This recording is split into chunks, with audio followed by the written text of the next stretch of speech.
আসসালামু আলাইকুম গাইস, আজকে ছোট্ট একটি ভিডিও নিয়ে আসলাম। সেটা হচ্ছে যে গাছ আলু কার আপনাদের দেশে কে কোন ভাষাটা চেনেন, এটা আমাকে কমেন্টে জানাবেন। এখন আমি আলুটা ছিলে নিচ্ছি, ছিলে তো কেটেও নিয়েছি।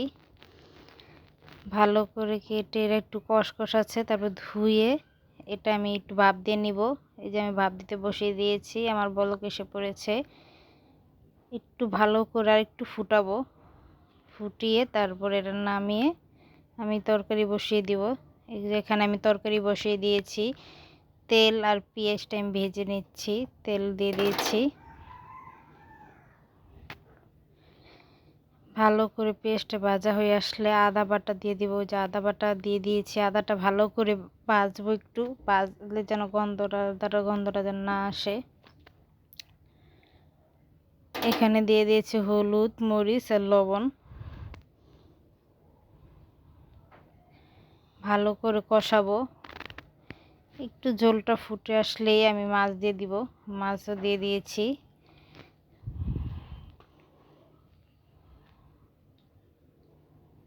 মাছটা কষানো হলে নামিয়ে তারপরে আলু দিয়ে দিব। এখন আমার এটা কষানো হয়ে গেছে, আলুর মাছটা আমি নামিয়ে এখন আলু দিয়ে দিয়েছি। আলুটা ভালোভাবে কষাবো।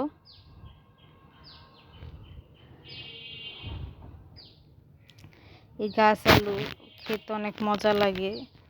এই যে আলু আমার কষানো হয়ে গেছে, মশলা থেকে তেল ছেড়ে দিয়েছে। ভালো করে কষিয়ে নিচ্ছি।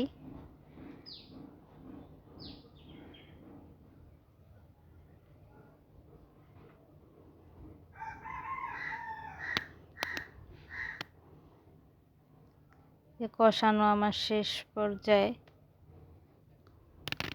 এখন আমি পানি দিয়ে দিব।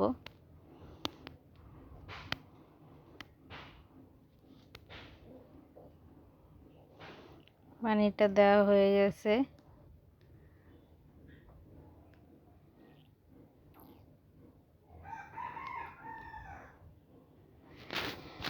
ঝোলটা ফুটে আসলে মাছ দিয়ে দিব।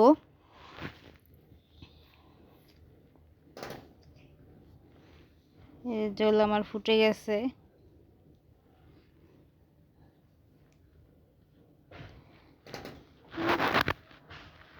এই মাছ দিয়ে দিব। এই যে মাছ আমি দিয়ে দিয়েছি। মাছটা ভালোভাবে একটু ফুটে আসলে তারপরে টমেটো দিয়ে দিব। যে আমার মাছ তরকারি দেওয়া হয়ে গেছে। এখন ভালো করে এটা একটু ফুটাবো। ঝোল ফুটতেছে, এখন টমেটো দিয়ে দিয়েছি।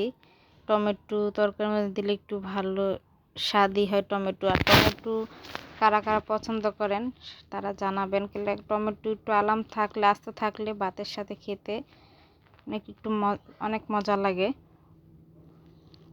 তার জন্য আমি টমেটো লাস্টে দিচ্ছি।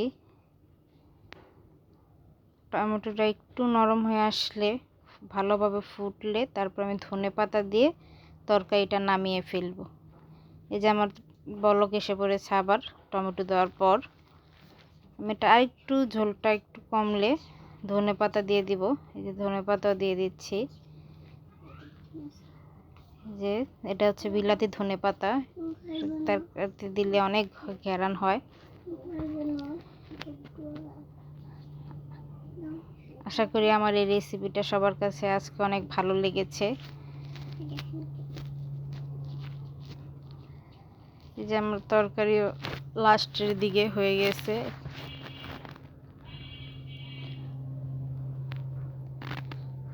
একটু পর নামিয়ে নিব।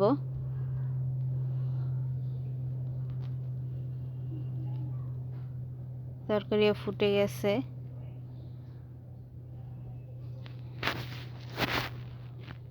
আজকের রেসিপিটা কেমন লাগছে আপনারা সবাই আমাকে কমেন্টে জানাবেন। আপনারা কি কি ধরনের রেসিপি চান আমি সেটা দিতে বাধ্য, আমাকে জানাবেন। এই যে আমি তরকারিটা এখন নামিয়ে ফেলবো। এই যে আমি নামিয়ে ফেলেছি। এই যে আমার তরকারির কালার ওই যে আমার ইলিশ মাছ আমি এখন কষিয়ে রাখছি। কাল আল্লাহ হাফেজ। আজকের ভিডিও এই পর্যন্তই। আল্লাহ হাফেজ।